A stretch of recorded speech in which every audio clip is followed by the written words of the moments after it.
I rise today in support of H.R. 1, the Lower Energy Costs Act, legislation offered by our Majority Leader that will fulfill House Republicans' commitment to America and focuses on one of the most pressing issues facing communities in Ohio and across the country.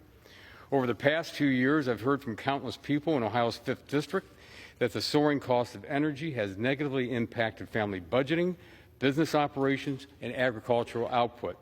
One retired individual told me that his gas budget plan went from $100 a month to $160.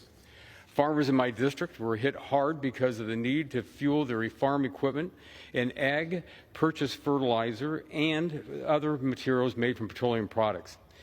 In 2022, operating costs for ag producers went up a whopping 30%. This resulted in higher food and grocery costs for consumers, eating up a larger share of the family budget. There's no way around it. Energy plays a huge role in America's economy. Plants in northern Ohio, such as glass, steel, food processing, depend on reliable and affordable energy.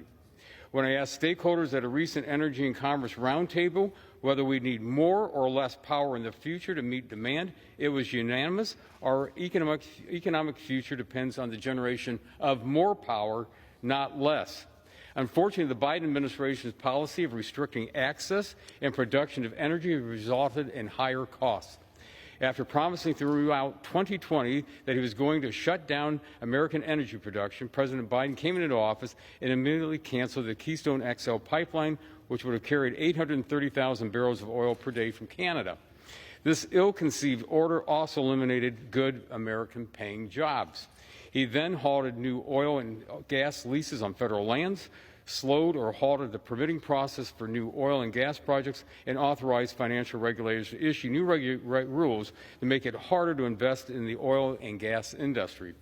Instead of recognizing that his failed policies were causing prices to increase, the administration called on countries like Russia, Venezuela, Saudi Arabia, and other OPEC nations for relief and authorized historic releases from our strategic petroleum reserve to manipulate the markets. To the surprise of no one, all of these gimmicks failed, and the American people have paid the price. That ends today. H.R. 1 represents the culmination of our early efforts to solve the problem of lowering energy costs. It will increase domestic energy production, reform restrictive and costly permitting processes, reverse the Biden administration's anti-American energy policies, and boost the processing and production of critical minerals.